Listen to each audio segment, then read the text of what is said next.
중국에서 또 SNS를 뭐 계속 규제하고 있었잖아요. 그죠? 중국에서 또 이제 SNS를 규제한다고 합니다. 요번에는 뭘로 규제할까? 중국에서 그동안 SNS로 규제한 것들 엄청 많잖아요. 그죠? 일단 뭐 먹방 이런 것들 규제했고, 음식 낭비한다고 규제했었고, 그 다음에 뭐 불법적인 거 그건 당연히 뭐 그건 어디든 가나 규제를 하고, 그 다음에 또 뭐 규제했었더라? 중국 공산당 사상에 안 맞는 글들 그런 거 다 규제했고, 사상 통제. 중국에서 인스타 유튜브 볼 수 있냐고요? 볼 수는 있는데 못 보게 돼 있어요. 막혀 있어요. 그걸 보려면 벽을 넘어야 돼. 그러니까 벽을 넘어가지고 VPN 써가지고 봐야 되는데 뭐 그렇게 보는 사람이 잘 없죠. 그래서 중국 사람들은 세계적으로 일어나고 있는 소식, 일에 대해서 잘 몰라. 아는 사람이 극히 소수예요. 정말 진짜 중국 사람인데 이런 사람이 있어요. 중국 사람인데 어릴 적에서는 이제 중국에서 공부를 하다가 중국에서 이제 뭐 대학교도 뭐 베이징 대학교나 뭐 칭화 대학교, 명문 대학교 들어갔어. 들어갔는데 이제 공부를 하다가 이제 국비나 아니면 뭐 집이 좀 잘 살아가지고 미국으로 이제 또 유학을 가가지고 뭐 석사 과정, 박사 과정 이렇게 다 따면서 눈을 뜬 이런 사람들이 있어. 그런 사람들은 물론 뭐 중국으로 돌아가는 사람들도 있지만 중국으로 안 돌아가고 막 이렇게 뭔가 이제 자기 가치관이 바뀐 거야. 자기가 알던 그 세상이랑 이 해외에 나와서 공부를 해보니까 와, 자기가 이 세상이 다른 거지. 더 큰 세상에 가서 이렇게 큰 세상을 보고 견식이 넓어지면서 공부를 많이 하다 보니 사상이 완전 바뀐 그런 사람들은 중국의 사상도 가지고 있고 글로벌 사상도 가지고 있는 이런 사람들이 있어. 꽤 깨어있는 그런 중국의 언론인들이 있습니다. 그런 사람들은 중국으로 돌아가는 거를 포기하고 아예 그냥 미국이나 캐나다나 아니면 다른 나라로 이민을 가서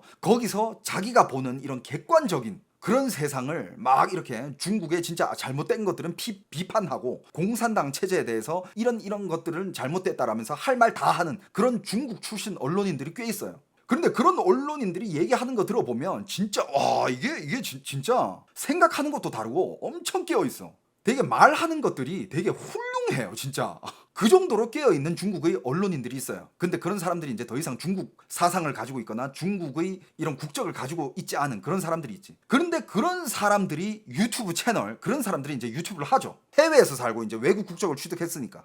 근데 그런 사람들의 유튜브 채널조차 구독자가 몇십만 명밖에 안 돼. 왜냐? 그만큼 이제 중국 사람들이 유튜브를 안 한다는 거죠.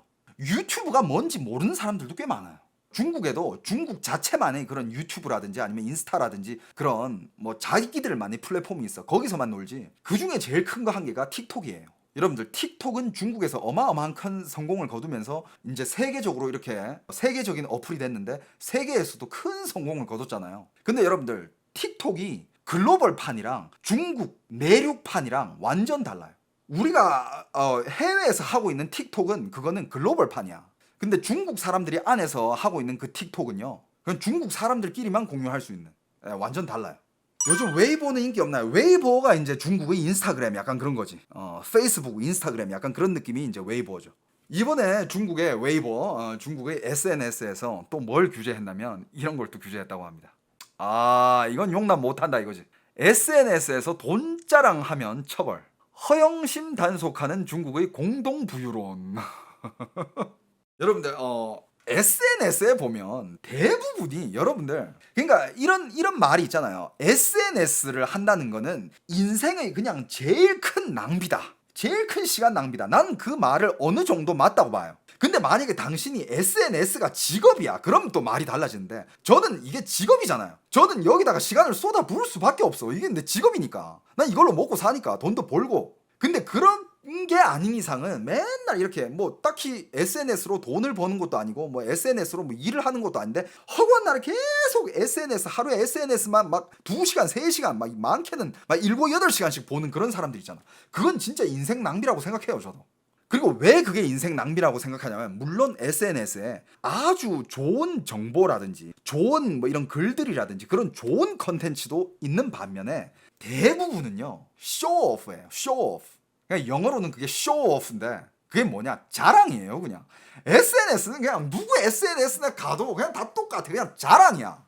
자기 무슨 뭐 샤넬 가방, 나 어떤 호텔에 있고, 나 어느 좋은 레스토랑 와서 어떤 좋은 음식을 먹고 있고, 어떤 술을 마시고 있고, 난 뭐 어떤 한정판 신발을 샀고, 뭐 난 이런 비행기도 타고, 뭐 그냥 8, 90%가 다 자랑입니다. 자랑이야. 심지어 그 자랑들 중에서는 말도 안 되는 아닌 자랑들도 많잖아. 그러니까 자기는 그게 없는데도 불구하고 자기인 것 마냥 그런 자랑하는 컨텐츠들도 많아. 그러니까 그런 걸 허구한 날 그런 거 보고 있으면 그 시간 낭비지. 그냥 그런 자랑만 하는 그런 뭐라 해야 될까? 그냥 약간 진짜 좀 적당히 해야 돼. 적당히. 근데 이제 중국에서는 정부가 이제 이걸 규제합니다. 뭘 규제하냐? 돈자랑, 자기 부과시, 사치. 예를 들면 이런 거지.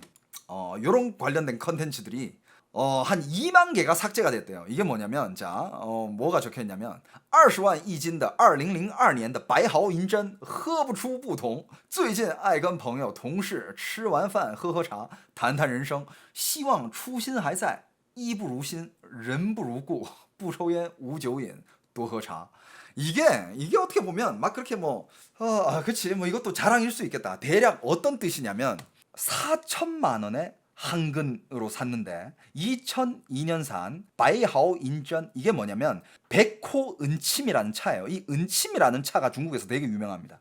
저도 중국에 있을 때 이 은침이라는 차를 되게 즐겨 마셨고 지금도 저는 해외 나가면 은침이라는 차가 있으면 전 무조건 사옵니다. 이 차가 맛도 좋은데도 불구하고 향이 끝내줍니다.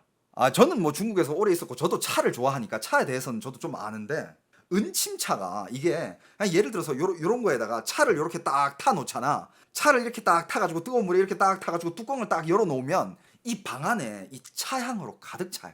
진짜 차 진짜 끝내줍니다. 중국 가면 내 무조건 사오는 차가 인전 이거 사오고 그 다음에 롱징 이건 당연히 사와요.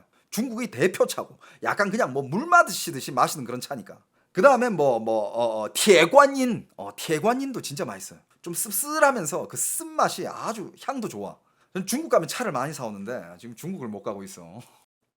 근데 여기는 지금 이렇게 적어 놓은 거 보면 4천만 원에 한 근짜리래. 이게 은침차도 다 이렇게 비싸진 않아요. 중국의 차 가격은 진짜 천차만별이래. 한 근에 몇억 하는 몇십억 하는 것도 있어. 근데 싸게는 한 근에 몇백 원, 몇천 원짜리도 있어요.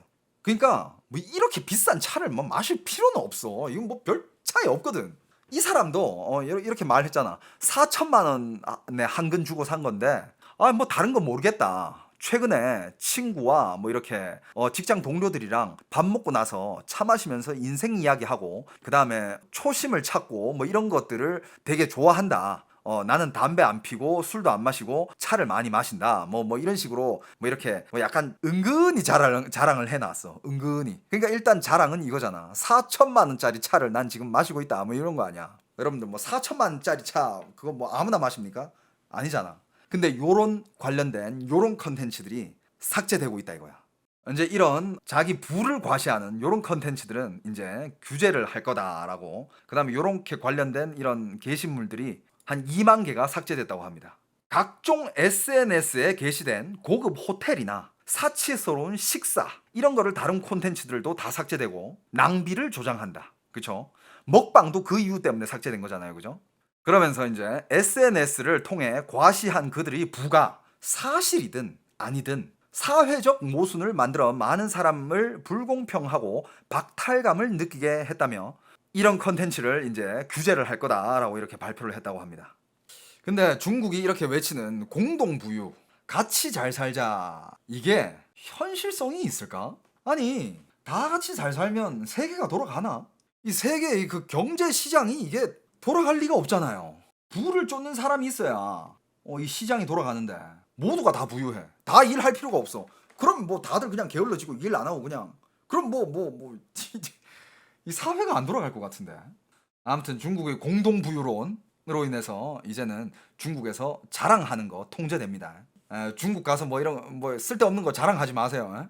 그리고 이것도 좀 애매한 게 이거는 지금 이거 지금 예를 든 이 친구는 4천만 원에 한근하는 차를 마셨다는데 이 친구 나이가 27살이에요. 94년생이에요. 27살짜리 애가 4천만 원짜리 차를 마신다?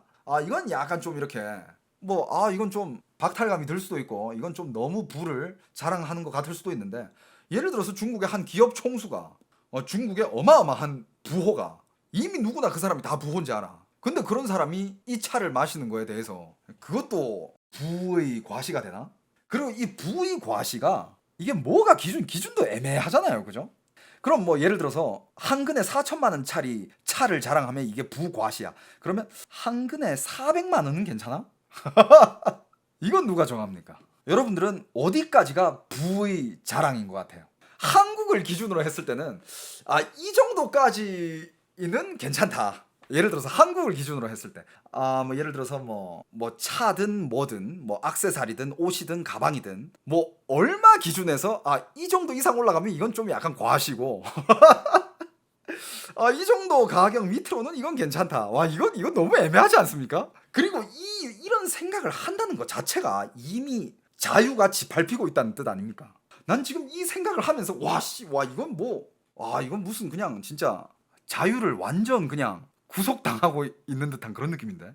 보통 요즘 빙수가 한 그릇에 뭐 만 얼마, 2만 원 뭐 이 정도 하잖아요. 근데 뭐 신라 호텔 가서 6만 원, 7만 원짜리 망고 빙수를 먹었어. 요거 한국에서는 괜찮은데 중국 가면 이거 과시일 수 있습니다. 야, 빙수가 어떻게 6, 7만 원을 해? 중국 가서 그런 거 올리면 안 됩니다. 이거 말 되나요?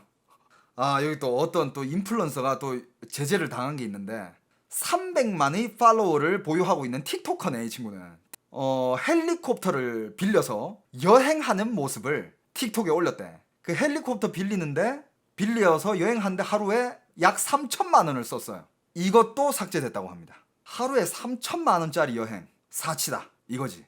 그러면 1,000만 원은 어때? 아무튼 이런 애매모호한 이런 규제, 그러니까 이런 규제들은 다 그냥 지들 마음이에요.